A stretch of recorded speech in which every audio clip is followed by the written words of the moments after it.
Since the high-profile meeting between the U.S. and Taiwan, there's increasing Chinese military presence around Taiwan, having practiced ship-launched strikes involving an aircraft carrier. The U.S. responded by sailing a warship in the South China Sea. Bae Eun-ji has more. Footage released by China's military on Monday shows a fighter jet taking off from an aircraft carrier, as the country carries out its third day of military exercises around Taiwan. China's state media said Monday that fighter jets carrying live ammunition conducted simulated strikes near Taiwan, and that its Shandong aircraft carrier was involved in the exercise. Taiwan's defense ministry also said it spotted 11 Chinese warships and 59 aircraft around the island as of 10 a.m. on Monday.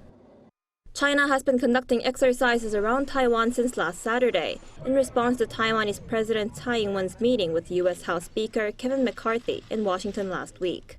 Announcing the three-day drill last week, the Chinese military had said the exercises serve as a, quote, stern warning to the self-ruled island's government. In response, the U.S. Navy's guided missile destroyer sailed near a man-made island, which is one of the Chinese-controlled islands in the South China Sea. The U.S. 7th Fleet announced Monday that its guided missile destroyer, USS Milius, carried out a freedom of navigation operation in the South China Sea to uphold the rights, freedoms, and lawful uses of the sea.